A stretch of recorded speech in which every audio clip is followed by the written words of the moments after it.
सबैलाई बिर्सनुहोस् तर आमा बाबालाई कहिल्यै नबिर्सनुहोस्।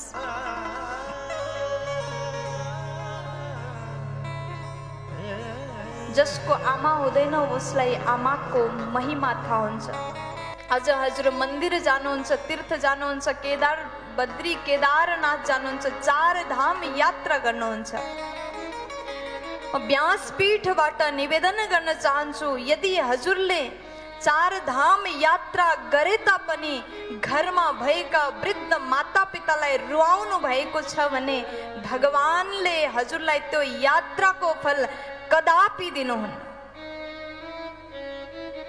यदि हजुरहरू घरमा भएका वृद्ध मातापितालाई हँसाउनुहुन्छ, उहाँको सेवा गर्नुहुन्छ, माया गर्नुहुन्छ, उहाँलाई रुलाउनुहुन्न भने हजुर कहीँ पनि नजानुहोस्, मन्दिर नगए तापनि भगवान हजुरलाई घरमै दर्शन दिनुहुन्छ।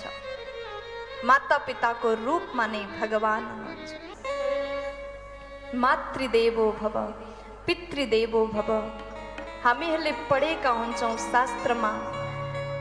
यदि हजुर कसैलाई सम्मान गर्न चाहनुहुन्छ भने सर्वप्रथम आमा बाबाको सम्मान गर्नुहोस्। बार बार यही निवेदन। यदि हजुरले जिन्दगीमा आमा बाबालाई खुश गर्नुभएको छ भने दुनिया अपने आप हजुरसँग खुश हुन्छ।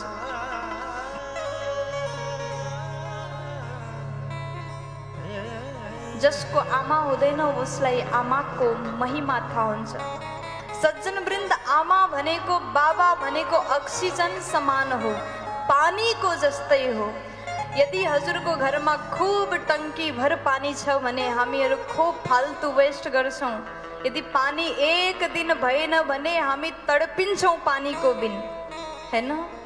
पानी भएन भने हामी पल पल तडपिरहेका हुन्छौं। त्यस्तै आमाको महिमा।